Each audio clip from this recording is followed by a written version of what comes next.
Wow ya, ini dia berkah di bulan puasa pastinya selalu ada kebaikan dan apapun yang kita lakukan hal-hal positif akan berlipat ganda juga pahalanya ya. Amin. Dan ini juga menjadi momentum gitu ya untuk kita juga berbagi dan juga melakukan kebaikan dan semoga dilanjutkan di bulan-bulan berikutnya. Betul. Jadi tiap hari selalu mengingatkan kita untuk Jadi berbagi dan juga bukan berbagi. karena hanya Ramadan aja mereka seperti itu, tapi di bulan-bulan biasa pun kayaknya harus dilakukan. Betul. Biar pahala setiap harinya pun bagus. Itu dia ya. Dan seperti biasa kita menemani Anda selama 1 jam ke depan. Ini menghabiskan waktu sambil ngabuburit menunggu jam berbuka puasa. Selamat datang di Insert Today bersama saya Rian Ibram. Saya Lenatan. Dan saya Ruli Abimargana. Tentunya selama 1 jam ke depan kita akan memberikan informasi-informasi terupdate dari para selebriti tanah air maupun mancanegara tentunya. Ya, dan pemirsa kalau misalnya Anda masih ingat ini juga ada satu berita yang memang sempat membuat kita kaget juga ya. Beberapa hari yang lalu di tanggal 7 Mei lebih tepatnya. Ini ada seorang Opik, Anda pasti mengenal Opik, penyanyi dari Tombo Ati yang mengadakan press conference di Terminal 3 Bandara Internasional Soekarno-Hatta di mana saat itu dia bilang sama teman-teman media termasuk juga sama masyarakat Indonesia bahwa Opik ini menerima rambut Nabi Muhammad SAW ya. Wow, ini beritanya juga memang membuat kita bertanya-tanya apakah betul rambut tersebut asli dan bagaimana caranya Opik bisa mendapatkan rambut tersebut ya. Betul. Dan katanya juga rambut itu taruh di satu buah tabung yang dimana dilipat dimasukin dalam satu buah kain putih katanya gitu seperti itu. Dan katanya juga ini Opik mendapatkan rambut ini tuh karena Opik ini merupakan keturunan dari Nabi Muhammad katanya seperti itu. Ya pasti memang Opik juga mendapatkan dari Dewan Ulama Tharika Internasional gitu dan juga dari pemerintahan Turki itu sendiri dan makanya sekarang ini memang jadi sangat perbincangan gitu ya. Karena banyak juga yang bertanya gitu, kok bisa seorang Opik yang mendapatkannya dan juga ada juga yang bertanya apakah benar ini Asli apa keasliannya enggak gitu ya? juga bisa dipertanggungjawabkan. Baik, seperti itu. pemirsa Insert kita akan melihat seperti apa akhirnya Opik buka suara. Semoga juga ini bisa menjawab semua pertanyaan dalam diri kita masing-masing mengenai rambut Nabi tersebut yang akhirnya ada di Pulau Gadung. Ini dia untuk Anda.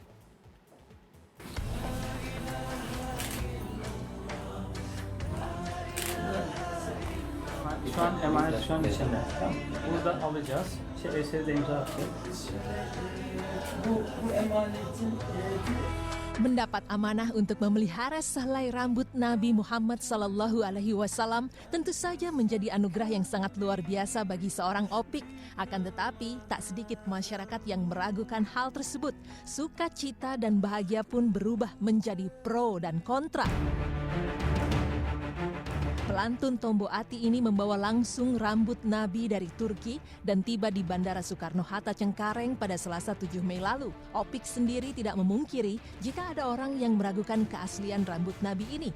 Dijelaskan oleh Opik, rambut ini bersertifikasi langsung dari pemerintah Turki dan Dewan Ulama Tharikah Internasional. Dia pun memastikan nasabiah atau ahli waris rambut tersebut hingga terbang ke Turki secara langsung.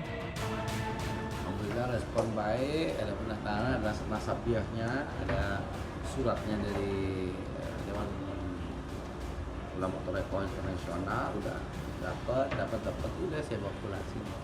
Saya bilang sama Syekh, apa pesannya? Ya udah diumumkan saja. Siapa tahu banyak orang yang ingin berziarah. Karena memang ya bagaimana ya, ini bagian tubuh dari Rasulullah SAW, tentunya ada kemuliaan, nggak sembarang orang juga bisa melakukan. Sudah, saya umumkanlah respon anak-anak. Sehelai rambut Nabi Muhammad SAW tersimpan dalam tabung bening. Bagian atas tabung dan bawah tabung tersebut ditutup dengan penutup berwarna putih. Pada saat pertama kali tiba dan dijumpai di Bandara 7 Mei silam, Opik memberi kesempatan kepada awak media yang ingin mencium rambut tersebut, yang segera menyambut kesempatan itu. Kemudian rambut itu kembali dibungkus dengan kain putih, dilapisi kain warna hijau, lantas dimasukkan ke dalam kotak. Itu mungkin buat orang lain ini seperti halusinasi. Buat saya sesuatu yang berarti. Jadi sudah gitu saja, pokoknya ada rambut. Insya Allah mudah-mudahan ini bagi yang percaya silahkan datang. Kemudian ya setidaknya ketika datang lidahnya itu terkondisi, dia berselawat, hatinya dikit, karena luar biasa. Karena Masya Allah orang yang berselawat itu keamanan luar biasa. Ustadz Maulana pun turut memberikan tanggapan bahwasanya kita harus berbaik sangka, singkirkan sifat dengki dan curiga, berpikir positif, jauhi perdebatan hingga berpolemik yang rentan menimbulkan konflik. Tiba-tiba tayangan Opik nggak mendapatkan anugerah rambut, saya tidak akan berpikir komen apa-apa. Komen saya luar biasa. Oke. Tapi percaya ya berarti Ustadz apapun itu bentuknya ya? Apapun itu bentuknya. Oke. Karena sesuatu yang dimuliakan, kalau kita bersama dengan dimuliakan, kita ikut mulia. Jadi inilah yang menyebabkan beliau, karena orang yang mencinta akan bersama dengan dicintainya. Nah ini, saya rasa inilah jawaban. Kenapa Ustadz Opik Tomboati yang mendapatkan anugerah berupa ini amanah, mendapatkan 1 lembar rambut Rasulullah, karena beliau mencintai Rasulullah. Opik mengaku tidak akan menyerahkan rambut Nabi Muhammad SAW itu ke museum. Pria 45 tahun ini menjelaskan akan membuat tempat penyimpanan khusus rambut Nabi yang lebih aman dan terjaga. Rambut tersebut kini berada di rumah Umat Tomboati, tepatnya di dalam kamar Opik yang akhirnya berpindah kamar. Di rumah saya lebih bagus. Penjagaannya jelas, saya tahu. Ada CCTV, ada 200 perguruan silat yang mengirim utusannya untuk istilahnya menjaga di sini. Mereka semua dengan keahlian yang sangat perfect gitu ya. Dalam bela diri, mereka ngabdi. Izinkan banget saya mengabdi. Ya, silahkan dicatat saja siapa orang yang menjaganya. Ada teman-teman dari militer juga, ada termasuk dari intelijen juga. Banyak sebenarnya. Kalau ceritain lah mudah-mudahan.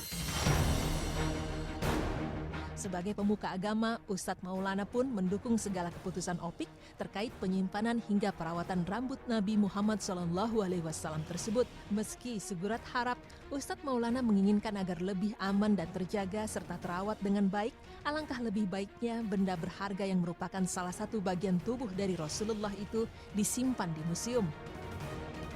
Tadinya kalau saya berpikir mak, sebaiknya mungkin dimuseumkan supaya. Tapi kalau Bang Opik bisa sanggup menjaga, kenapa tidak? Apalagi dia kan pasti bisa jadi ini amanah yang beliau dapatkan. Terserah, kita serahkan sama Bang Opik, Ustadz Opik, apakah beliau mau serahkan di museum atau disimpan pribadi. Jika memang benar keasliannya, bukankah lebih aman jika memang seharusnya rambut Nabi Muhammad SAW itu disimpan dan dirawat dalam museum saja, agar banyak mata bisa melihat, keamanan dari gangguan pun dapat dipastikan lantaran dilindungi oleh negara bukan secara pribadi. Lalu bagaimana menurut pemirsa Insert di rumah?